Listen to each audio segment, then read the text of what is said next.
Good Tuesday morning, Market Chameleons, and everyone joining us for the first time. Thanks for coming by and checking out the Market Chameleon pre-market show with this man, all the way from sunny somewhere, Dimitri Pargamonic. How you doing, D? Hey, good morning, Will. How are you? Good. You want to start with the disclaimer? Yep. Good morning, everyone. Before we get started, keep in mind, Will and I and Market Chameleon, we're not a registered investment advisor. We're not a broker dealer. We're not telling you what to do. We're just sharing ideas. If you need advice, call your registered investment advisor or call your broker. That's what they're there for, to provide you with guidance, give you advice. There's a disclaimer. Excellent. And I'm going to share my screen. While I'm doing that, anyone joining us for the first time, as a quick note, Will and I, we do these shows in the morning to help answer questions you may have about the Market Chameleon tools, the data, the analytics. If you want to type your question, you can type it into the live chat on YouTube. Will's watching it. He'll read it back to me. If you have a question you'd like to come on a show and ask it live, we also provide a link to Zoom. So on that live chat, so click on that. When you get to Zoom, log in, click on raise your hand at the bottom of your screen. We'll let you in, and then you could ask your question directly. So while we give a couple minutes for to give you guys a chance to put in your questions and for more people to join us, we'll start out taking a look at the pre-market report to see what's trading in pre-market hours, if we could get insights on the pre-market action, and then we'll move on to the questions. Okay, so pre-market report. These are stocks trading in the pre-market hours. I'm going to scroll down here and we have a list of our most active stocks, our biggest percentage gainers, biggest percentage decliners. Coming down here, I see 45 stocks made our percentage gainers list, 62 made our percentage decliners list. So these are stocks trading in pre-market hours that have to meet certain thresholds that we set. And from this perspective right now, looks like the pre-market activity is leaning more towards the bearish sentiment than toward the bullish sentiment. Let's scroll up, take a look at a different perspective. Up here, we have a calendar view, and today's September 5th. This gives us a summary of the pre-market trading from a high level. So here we see 303 stocks are trading in a pre-market hours higher than the previous day's close, previous day's trading close, and 443 stocks are trading lower than the previous close. So from that perspective, also more bearish than bullish. If we look at the volume of shares, there are 117 million shares trading on up volume versus 53.8 million shares trading on down volume. And if we convert those shares to dollar value, because not every stock is the same price, we got $419.9 million worth of stock trading on an up volume versus $2 billion worth of stock trading on down volume. So besides the volume of shares, still gives us a little bit indicator that things in a pre-market are trading more with bearish sentiment. Okay, one more check, and then we'll move on to the questions. We're going to come back down to this list, and if you look at the symbols in the list, you'll see that there are a lot of stocks in there that are small cap stocks. Look here, there are ETFs in there, leverage products. There could be a preferred stocks in their closed-end funds. Any security that's traded on a major U.S. exchange, if it's trading in pre-market hours and meets our thresholds, it could make this list. And to narrow down this list to a small group of stocks, you could use the filters above here. If you have a watch list, you can filter out by stocks in that watch list that you create. From here, I'm going to use this filter in ETF, and then we're going to drop it. Click on it. You get a drop down menu to select from. There are different ETFs in there. Let's choose SPY, the first one. When you do that, the list below will get filtered by stocks that are holdings in the SPY ETF. And here, 3 stocks made our percentage gainers, none made our decliners list. Again, it has to meet certain thresholds that we set based on the volume, the percent move, the liquidity. So they're probably more neutral, even though so far all the other indicators are showing down. So mixed bag. So we gave it a few minutes. I would, at this point, if you have questions, I'll take questions. No questions have popped up on the YouTube chat. Okay. In that case, we did have a question. We'll come over to on covered calls. I'm going to come over here.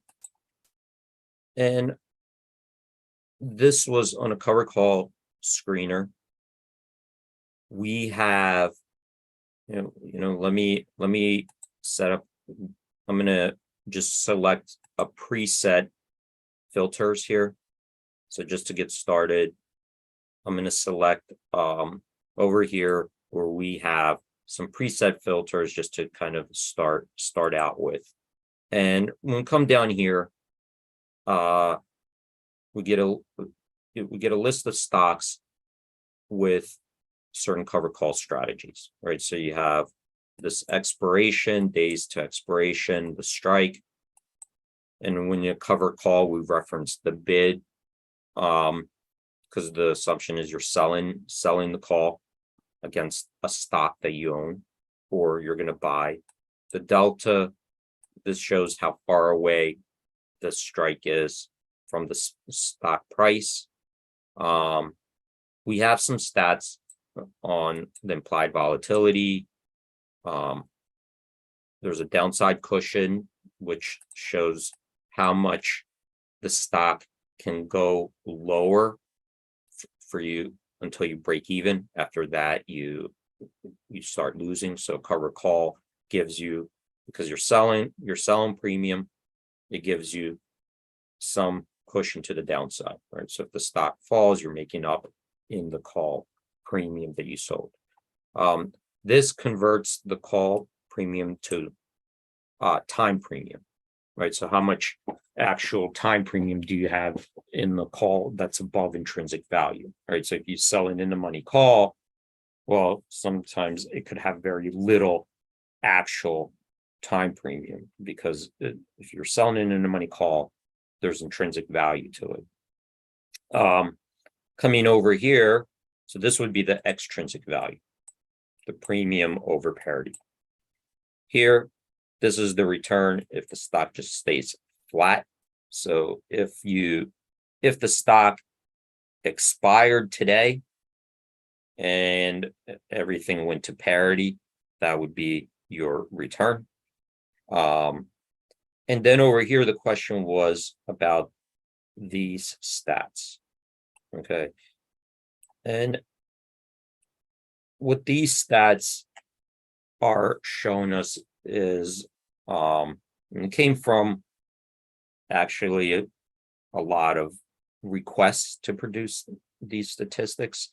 And what they're doing is saying the following: if you did this strategy historically, right? The idea is, well, if I reset it and did this strategy historically in this stock with the same days to expiration, and I found the same option by delta, right? Or very close to it, the closest that we could get, as long as it meets thresholds. If I did this strategy over and over again, the question is, well, how often would have it been profitable, right? What is the average return on the strategy? And if instead of doing this strategy, what if I just held on to the stock, right? Because would have I been better off just doing stock and not even adding the selling the call?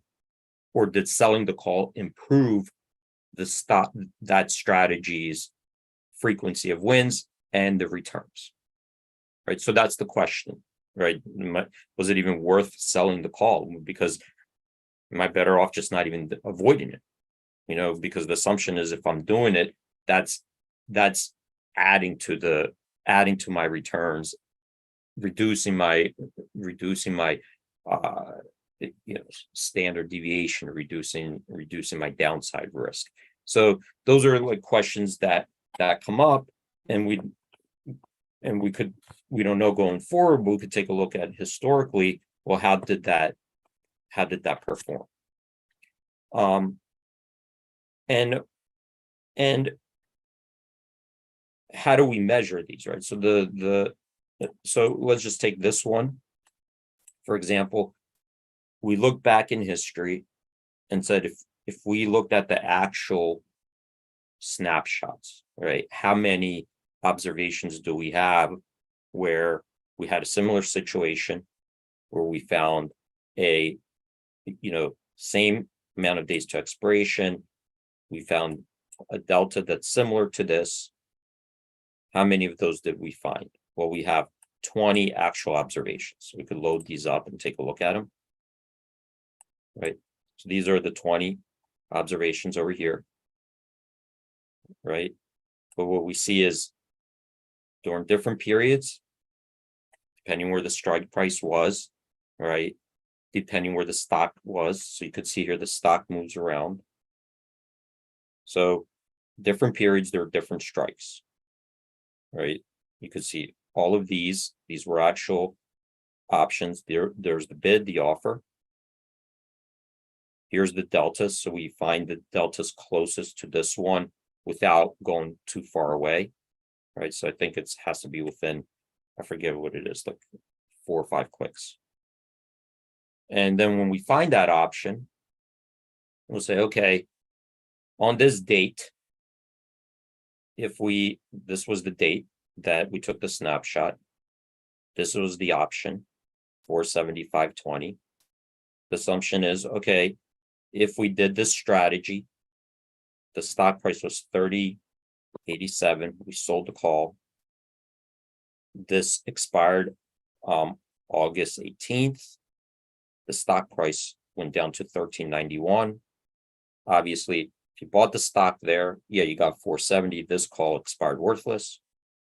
So at that time, if you did this strategy, then the strategy lost 46.9%, but that did better than just holding the stock, because you would have lost 54.9%, because you lost on the stock in both situations, but in this case, you made some of it back by selling the call, right? So that's how this is working. All right, so you could see at each point, it shows what the strategy earned versus just holding the stock itself. Okay, so in this case, if we go down here, you could see here, June 30th, this was the price of the call. This is where the stock price was. So by expiration, the stock ticked up a little bit, but the strategy, you could see the stock gained, right? The stock did gain, but you also made some in the premium. So that earned more than just the stock itself. So the first two, the strategy did better than just holding the stock, even though, if you combine the two, they're a loss. So a couple of them, you could see we noted that there wasn't earnings that covered the strategy. So if you're doing it, the assumption here is you're doing it, we're looking at all the observations. If you wanted just to look at only earnings periods or non-earnings, you could do that, but this is what it looks like. And out of the 20 observations that we saw, right, this is the comparison. If you did the strategy of buying the stock and selling the call, 75% of the time, these were profitable at the end of that expiration. Right. So we're tracking it from the time you employed it, so it's always 14 days to go with the delta close to 58, you can see here. If you did this strategy historically all 20 times that we capture, that we see in our database, 75% of the time at expiration, this was profitable. And this is assuming you're hitting the bid each time. Okay, this is a wide market, but this is assuming you hit the bid each time, and it's always on our snapshot. So remember, this is just one glimpse, right? It's one glimpse, but it's keeping a constant, right? End of day, 14 days, one glimpse into the history. If we took the return, what was the return on the amount at risk? So we had the return on average was 0.6%. Okay, now we'll talk about a little bit about that. The return, how do we calculate it? The median return was 6.3%. So the average was brought down from the median because we had some of these big outliers, like big losses here. So they averaged down. At the same time, if you did the stock each of those 20 times, the win rate was 45%, so lower, right? So you did increase the amount of wins. In other words, this was more profitable more often than this. The average return was negative 4.3%, and the median return was negative 1.3%. So this case, it shows that the buy rate historically did better than just the stock outright. Okay, those are the two comparisons. Those were the benchmarks that we used, and of course the reason for that is also because I think I filtered that out.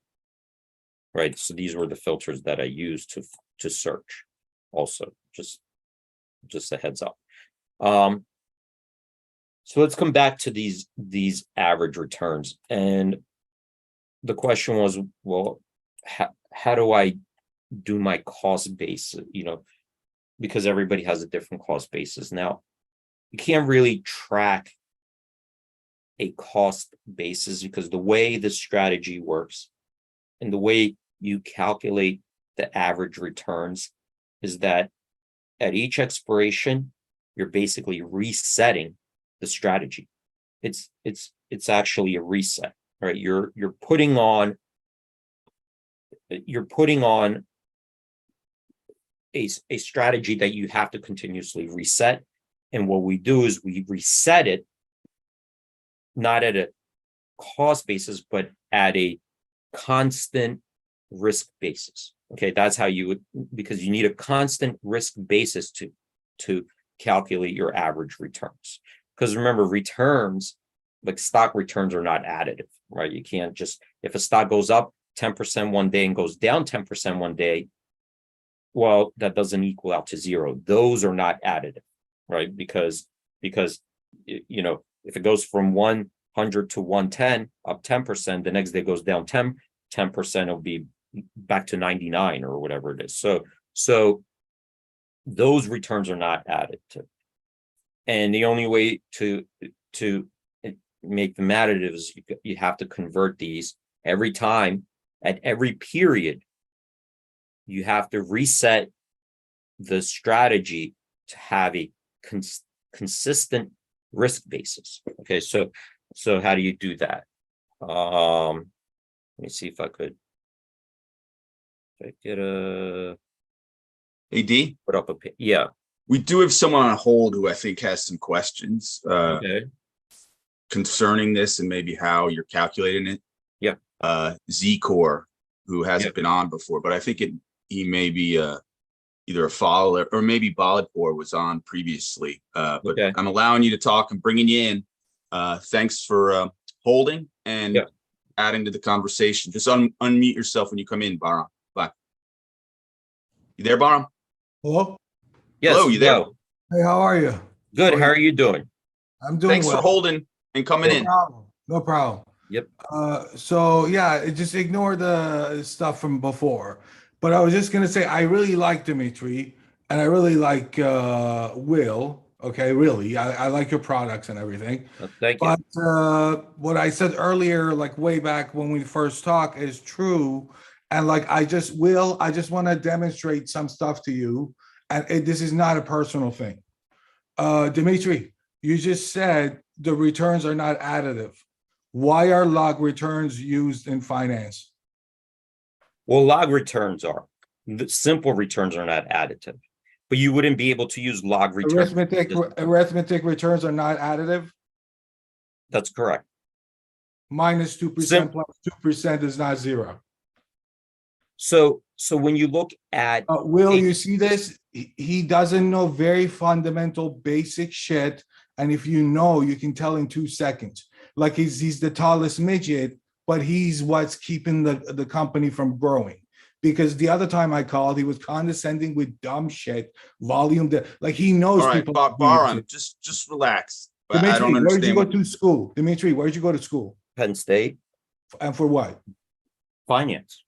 Finance, where'd you get on your SATs? Baram, do you have a point where this isn't what are you trying to the thing is, do? he's an idiot who LARPs and like misleads people. Like that's my problem with it. It's not a moral thing to do. Wait, he's explaining how No, he's the not. different features are. Will. It's like going to a bunch of kids and be like, hey, don't pay attention in your physics class. Harry Potter knows, so let's go. I'm gonna read some books to you. That's All not right. how. Baram, This do is you what he have does. do you have a question or a point? What are you trying to say? Yeah. Okay. So, can you explain how volume delta is going to affect the expected value for a distribution? Oh, the other thing, Will, I was going to tell you was that because you guys got such great data and do a great job of storing it, what we do is like hierarchical hidden Markov models, and that could be applied to anything. So I think we should work, but like people like Dimitri are like these fucking idiots who are like gamma and sabotage things like the last time. Like I'm telling you, Will, this motherfucker couldn't get hired getting coffee for people like us. That's Baram. That's absolutely not true.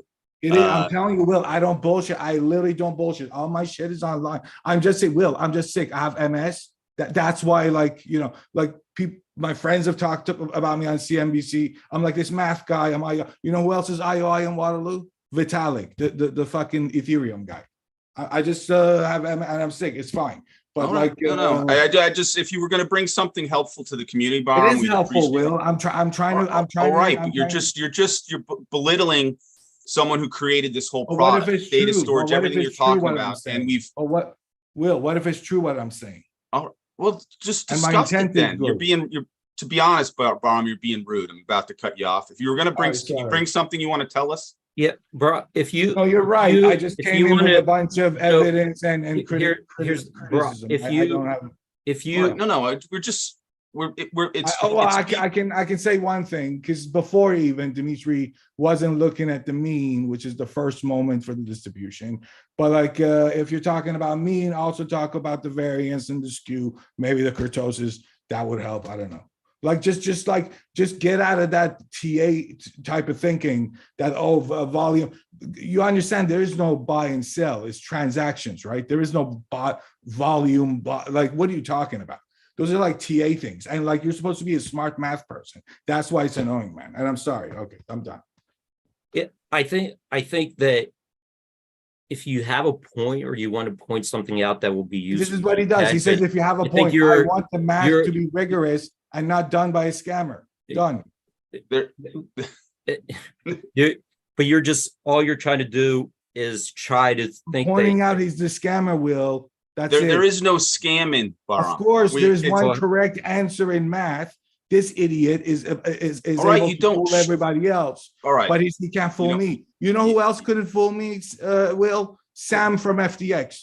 Warren Buffett gave him $6 billion fucking dollars. I knew he was a retard in 2 seconds. Okay, well, we're not taking on any investors or telling people how to invest, right? Right. We don't sell investments. Wait, hold on. Will, do you want to compare investment portfolio? You've seen my seed investment portfolio, right? Do you think you can find a better one? You've seen it, right? I was seed Robinhood, seed Coinbase. I don't need goddamn Dimitri to tell me what to do. He's not. That's my point.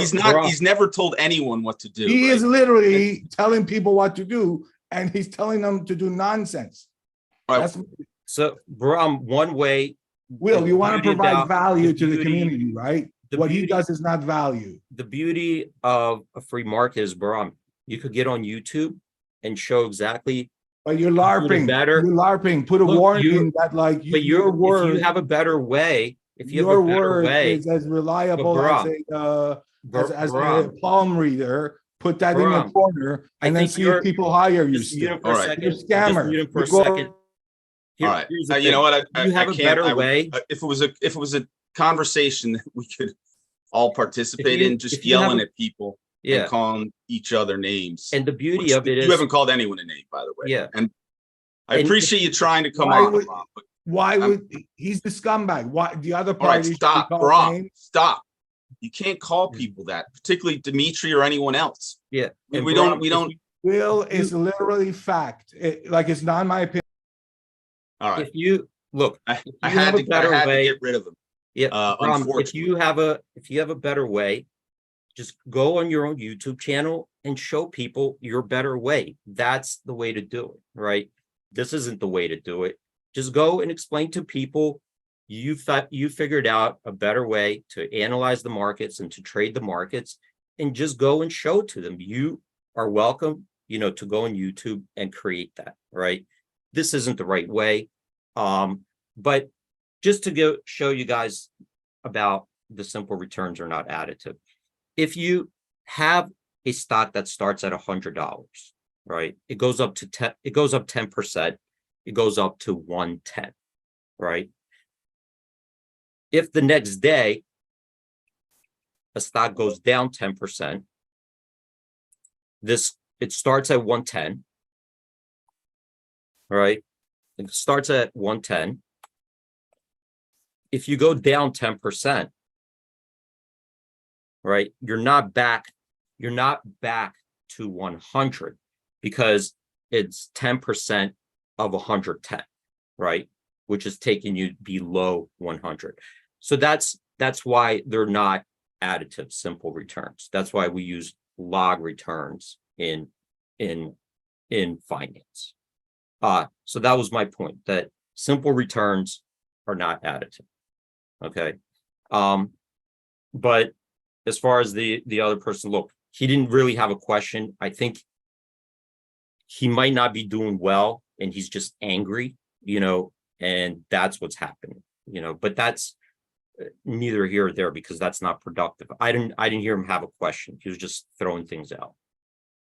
He definitely didn't have a question. And I'm sorry I left him on so long. I've never had to drop someone from asking a question. Yeah. But the Chameleon Okay. community did come to your side and were telling me to get him off.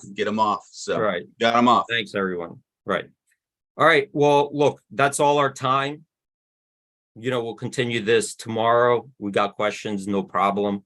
We'll just continue on it tomorrow. And thanks everyone for joining. Stay safe out there. Have a great trading day. Hope to see you guys tomorrow.